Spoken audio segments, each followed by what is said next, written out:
of August 2020 for Leo risings is a big breakthrough month of you going places. I don't know if you're able to travel right now in the world, but I mean, if you are traveling, stay safe. If you're going places in your life, do the thing. If you are excited to dive into what the astrology, what the tarot cards, and what the oracle deck cards have to say for you and your rising sign for this August, make sure that you like, subscribe, and hit that notification bell so that you are always up to date with what the stars have in store for you. This video is also brought to you by BetterHelp, an online counseling service with thousands of licensed therapists certified through their state's board. You can receive this counseling through your phone, mobile device, or any tablet or computer, and you can speak over text, phone call, or video chat. BetterHelp is not a crisis hotline, but it does offer group-in-R sessions every week to connect about topics such as relationships and anxiety and how to best manage. BetterHelp is $65 a week, and there is financial aid offered to those who qualify. BetterHelp is available worldwide, and if you want to check it out, use my link, info in the description as well. To get started, head to the link down below in the description where you can go through a really easy to follow but detailed sign-up process so that within 24 hours you're matched with a licensed therapist and counselor that best suits your needs so you can get relief, get help, and get assistance and someone to talk to immediately. Hi, I'm Maren. I am a professional astrologer, author, and philosophy student. I combine traditional Hellenistic astrology with modern psychological counseling, therapeutic astrology to provide grounded spiritual guidance. So we start out on the 1st with the Sun in Leo in your first house squaring Uranus and Taurus in your 10th house. Boom. Something unexpected in career is really having you decide if you want to break through with your identity, if you want to break down and kind of short circuit and be like, I can't handle this, or if you want to be like, I'm going to do it. I'm going to take on that opportunity. I'm going to shift. I'm going to step up into the authority figure that I know I can be.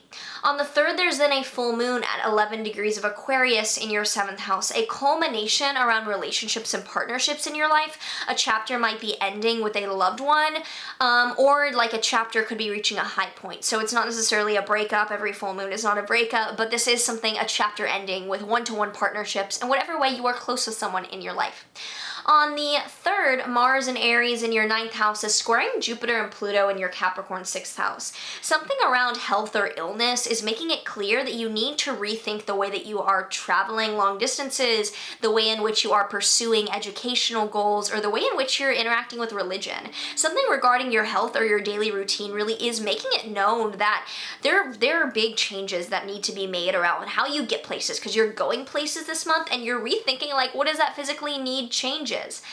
On the 4th, Mercury is entering your Leo first house. Mercury in the first house, more communication about us, coming from us. Sure, as a Leo rising, that is joy to you. You get to speak your mind, be more performative, have yourself heard for the next few weeks. On the 7th, Venus is entering your Cancer 12th house. Venus in the 12th house deals with receiving benefits, maybe money from spiritual matters. You could just have a really beautiful few weeks of a meditation practice. You could be spending more time alone even as you put yourself out there more. Like this could be an online presence where you're alone a lot of the time now. But things are generally feeling better on an internal level. On the 15th, Uranus is stationing retrograde at 10 degrees of Taurus. So after a few years of unexpected career happenings and like radical career shifts, we're now rethinking those over the past few months specifically. So it's not like we're going backwards, but we are rethinking the things that have unexpectedly come in the recent past. On the 17th, there's a Sun-Mercury cazimi in your Leo first house. Some information that makes itself known around you and your authenticity and your justified presence as an authority is making it known. Like nearing the middle end of the month, there's some sort of justification for your authority that's making itself known. You're putting yourself out there as an authority, as a public figure. On the 18th, there's then a new moon in Leo in your first house, a new beginning around identity, physical body, your conception of self. This is a breakthrough month. It's not comfortable, but it is a breakthrough month of going within to put yourself out there, especially by the end of the month. On the 21st, Mars in Aries is squaring Saturn and Capricorn between your 9th and 6th houses, so there is some sort of boundary that your health or your coworkers or some sort of physical issue that you're dealing with is setting based on your long-term goals, that you're having to decide how to navigate, how to use these limitations and what you have to get done to best support the long-term goals that you have regarding travel or education or religion and philosophy and things like that. On the 22nd, we enter Virgo season. The sun enters Virgo. Things take a different tone because the sun is in your second house of finances. Things become much more serious and stable by the end of the month, even though on the 25th, Venus in your Cancer 12th house is opposing Jupiter in your Capricorn 6th house. So if you feel like you're really getting your shit together by the end of the month, don't let that lead you to having like one cheat day where your bad habits come back out. Don't let this lead to a day where you feel that everything is so great, because it's gonna feel really great by the end of the month because you're getting your shit together and it's gonna feel really good, and let it feel good without taking it over the top. That's my advice. Do your thing, go places, stay safe while you do that. So if you have any thoughts coming up around this August based on the astrology, let me know down below anything that you already are preparing for or seeing come up. And now let's take a look at what the tarot cards have to say, and the oracle deck cards too.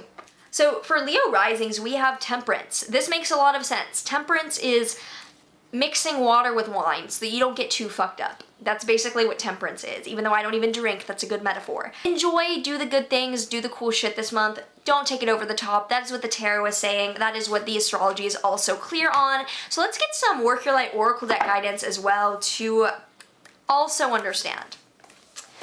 Minticon, longing for home, belonging, the original lightworkers. There could be a returning to the inner child that's going on right now. You are realizing what it is internally that really lights up your soul, and you're acting upon that. You aren't just doing the same things in your career. You're choosing to live a career that's authentic to you and that lights up that inner child within. If you enjoy this and you want some personal guidance during this time, I offer private astrology consultations, and the link is down below for you to check that out. Also, check out my free Astro Basics workbook if you're new to astrology and you want to learn the language of the cosmos. I have a little freebie beginner guide to get you started there.